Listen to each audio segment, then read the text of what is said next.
Close keyword.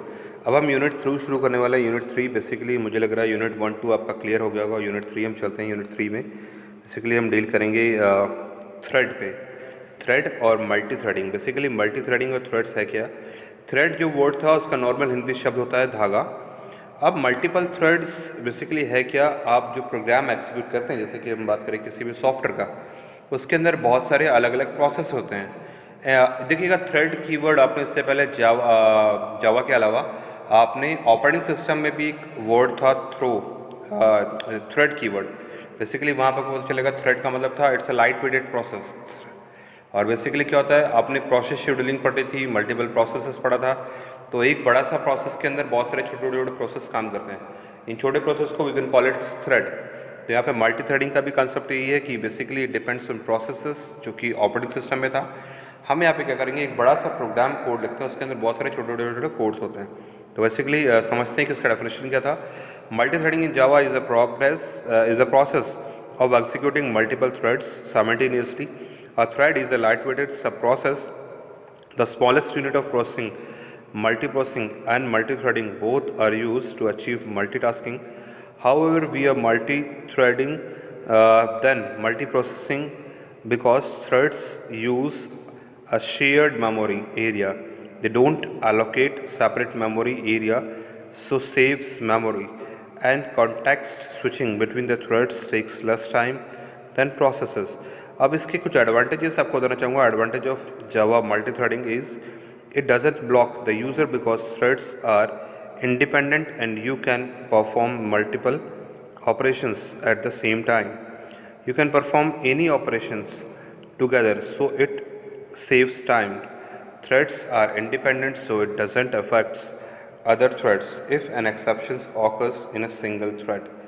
तो basically threading जो threads word है, जो मल्टी थ्रेडिंग है, बेसिकली हम मल्टीटास्किंग यानी कि एक साथ बहुत सारे काम को स्पेसिफाई यानी कि प्रोसेस करने के लिए हम इस्तेमाल करते हैं, इसलिए काफ़ी ज़्यादा हेल्पफुल और यूज़फुल होता है।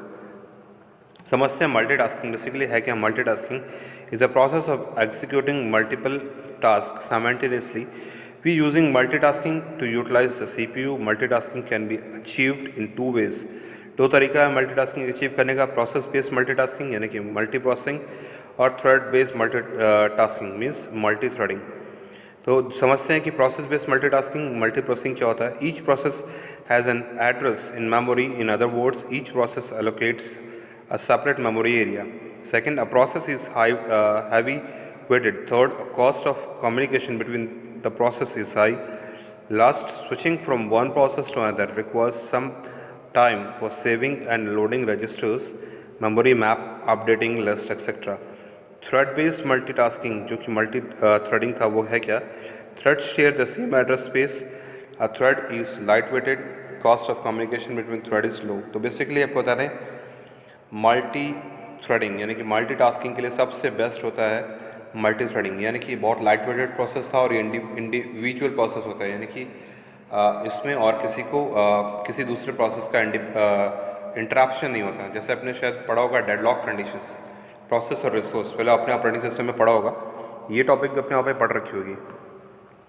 अब जरा समझते हैं with help of this diagram advantage of multi threading in Java. Basically है क्या, allows multiple operations to perform one at once, save time for execution of multiple operations.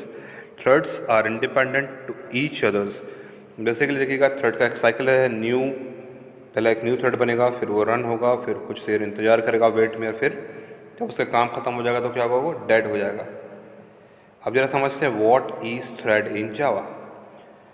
A thread is a light-weighted subprocess, the smallest unit of processing. It is a separate path to execute.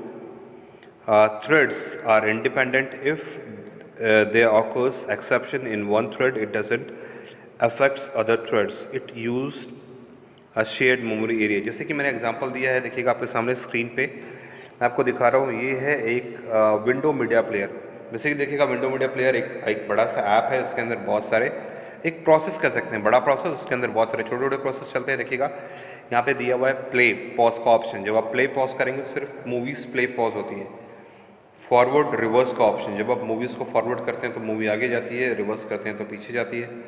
फिर देखिएगा यहाँ पे volume up down का button है। जब volume up down करते हैं तो मूवीज़ आगे ना जाती है ना पीछे जाती है। तो ये जो आप देख रहे हैं विंडो मीडिया प्लेयर एक बड़ा प्रोसेस है, इसके अंदर बहुत सारे सब प्रोसेसेस काम करते हैं। Volume up down process, forward backward process, pause, resume process, और भी बहुत सारे मिक्सिंग प्रोसेस, यानी कि आपको और भी ऑडियो क्लैरिटी प्रोसेस। तो ये एक एग्जांपल था मल्टी थ्रेडिंग का, यानी कि एक बड़ा सा थ्रेड जिसके अंदर बहुत सारे छोटे छोटे थ्रेड्स काम करते हैं। आई होप आपको ये टॉपिक समझ में आएगा। थ्रेड्स बहुत इंपॉर्टेंट टॉपिक है जावा के लिए, क्योंकि ये C++ के बाद यही एक नया टॉपिक है जो कि जावा ने इंट्रोड्यूस किया, और इसके कारण हम देखिएगा डायनेमिक पेजेस आजकल जो आप ऑनलाइन देखते हैं, डायनेमिक बाइंडिंग, जावास्क्रिप्ट जो आप ऑनलाइन देखते हैं, बहुत सारे एड्स आते हैं शादी.com या इस तरह के बहुत सारे एड्स आते हैं। जब आप क्लिक करेंगे तो आप उस वेबसाइट में रिलोकेट कर दिए जाएंगे। तो वो सारे कंसेप्ट इसी मल्टी थ्रेडिंग से बनता है। ओके, आई होप आपको समझ में आएगा। नेक्स्ट वीडियो में हम कंटिन्यू करेंगे, समझेंगे कि ये प्रोसेसेस काम कैसे करते हैं। देखिएगा यहाँ पे दिया हुआ है एक ऑपरेटिंग सिस्टम के अंदर 3 प्रोसेस काम करने हैं, प्रोसेस 1, प्रोसेस 2, प्रोसेस 3। प्रोसेस 1 के अंदर 3 अलग अलग टास्क चल रहे हैं, T1, T2, T3। प्रोसेस 2 के अंदर 2 अलग अलग टास्क चल रहे हैं, T1, T2। प्रोसेस 3 के अंदर टास्क चल रहा है T1। ठीक है, अब हम नेक्स्ट वीडियो में समझेंगे life cycle of thread. I hope आपको समझ में आया होगा।